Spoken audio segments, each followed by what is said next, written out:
Então, o polo é uma construção gráfica auxiliar que permite determinar o ponto do círculo correspondente a uma faceta cuja direção seja conhecida, ou vice-versa, né? O que ele está querendo dizer aqui? O polo é um ponto do círculo de Mohr. Então, de todo o círculo de Mohr, vai existir um ponto específico que, se você ligar esse ponto a outro ponto, a qualquer outro ponto, né? Vamos dizer que eu queira verificar um ponto específico lá do círculo, né? Uma seção específica. Então, se eu ligar o polo a esse ponto, eu vou ter uma reta que vai representar a direção da face onde atuam as tensões daquele ponto, né? Um ponto do círculo, através de um ponto do círculo, você tira as coordenadas, sigma e tal. Então, você retira as tensões atuantes na face daquele ponto, certo? Então, através do ponto, você identifica as tensões. E através do polo, você vai o quê? Achar a direção do plano onde atuam essas tensões. Basta você ligar o ponto ao polo, que você acha esse plano. Então, assim, é uma metodologia bem mais fácil do que a gente utiliza em resistência dos materiais, e é a metodologia que a gente trabalha em mecânica dos solos e na geotecnia em geral. Aí, ele disse aqui vice-versa. O que significa isso? Significa que se, por exemplo, em vez de você conhecer o ponto, você conhece a direção do plano. E aí, ele pede para você achar as tensões. Então, o que você vai fazer? O inverso. Você vai ter o ponto, que é o polo. Aí, você vai traçar a direção. Para você traçar a direção, você precisa o quê? Saber o ângulo dessa direção. Então, você vai representar essa direção exatamente como ela está no elemento de tensões. Da mesma forma. Então, se lá no elemento de tensões, essa direção ela é encontrada através de um ângulo que utiliza um determinado plano, uma determinada direção para identificar aquele plano que você deseja estudar, então você vai fazer do mesmo jeito no círculo de Mohr. Exatamente da mesma forma. Então, se esse plano lá no elemento é horizontal, no ciclo ele vai ser horizontal.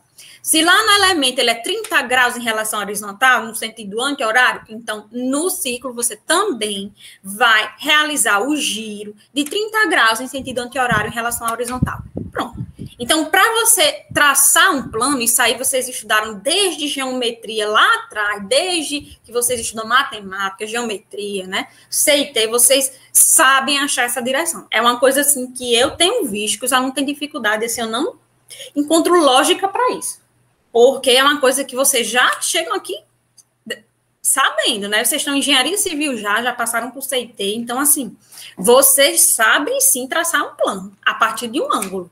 Então, isso aí eu já quero de vocês, que vocês saibam. Eu vou mostrar aqui, né, na prática, um exemplo, mas, assim, não tem condição de você chegar aqui e dizer que não sabe achar um plano, né? Ou achar um ângulo. Isso aí é uma coisa que você tem que medir com o transferidor, você tem que ter uma referência, né? Então, você vai ter o elemento de tensões dado.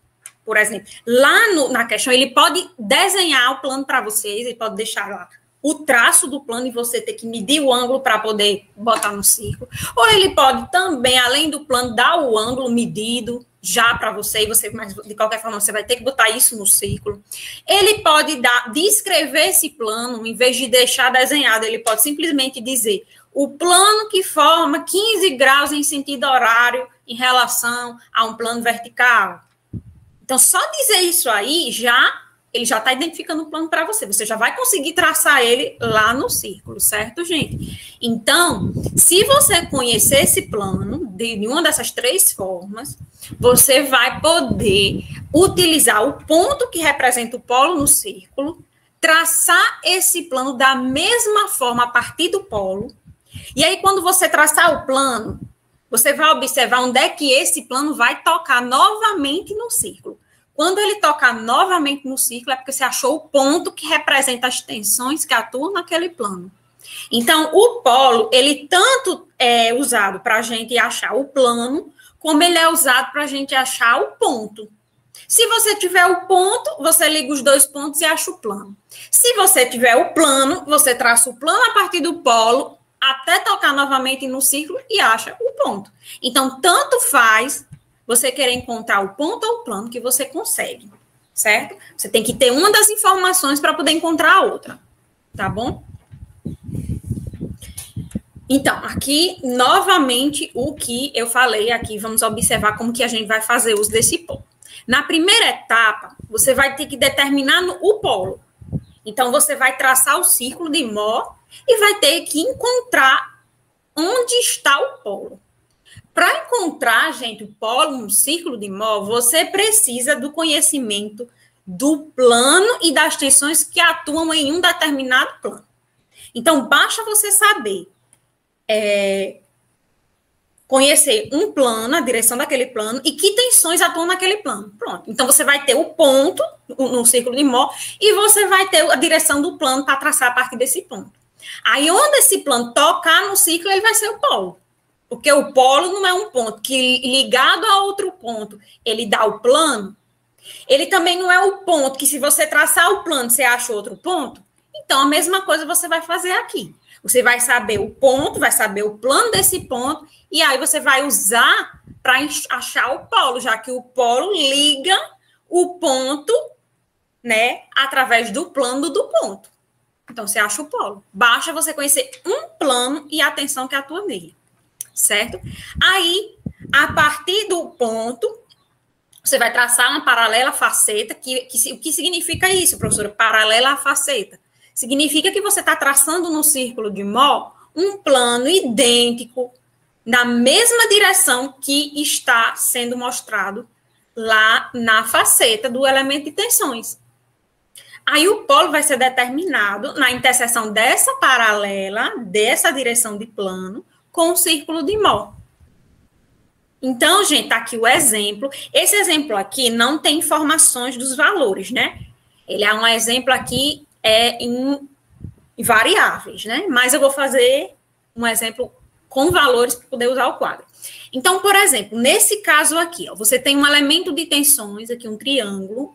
Esse elemento de tensões, você tem dois planos perpendiculares entre si, nesse caso, né? Mas não é obrigado. É obrigado quando você vai usar aquelas equações, né? Que eu mostrei lá atrás, de resistência dos materiais. É obrigado que você conheça dois planos perpendiculares.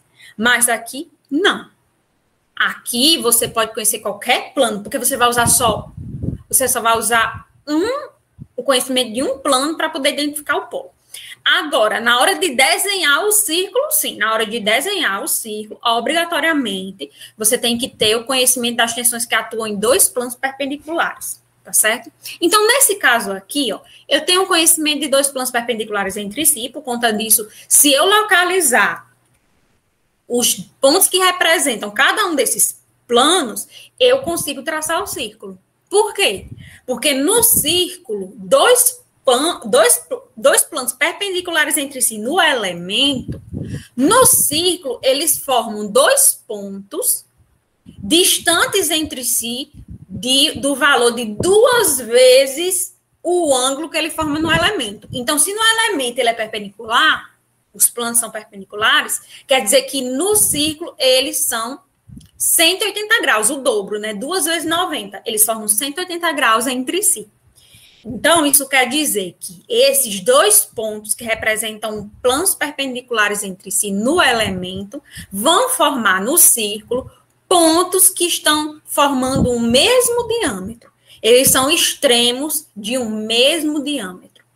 Então, com esses dois pontos, eu consigo traçar o círculo. Porque se eu conheço o diâmetro do círculo e a localização desses pontos no círculo, eu consigo girar todo o círculo com compasso, tá? Basta que eu fixe o compasso, a parte que está sem a cor, né? Sem o lápis. Você vai colocar no centro do círculo, ou seja, vai ser a média entre as duas tensões. Então, você vai fazer a média entre as duas tensões normais, por exemplo, e colocar o ponto exatamente no eixo da abscissa, porque em todo círculo de Mohr, ele é quebrado ao meio pela abscissa.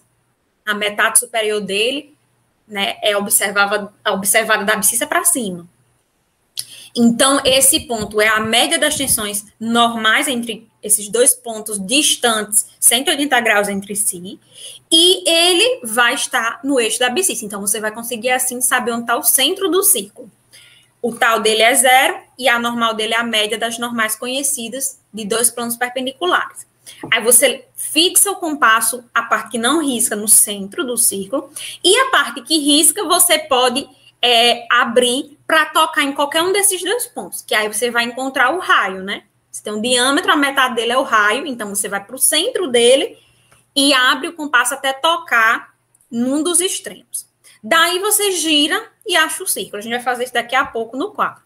Pronto, você assim encontra o círculo, tá? Com o círculo traçado, você vai encontrar o polo. Para você encontrar o polo, você precisa de apenas uma face conhecida.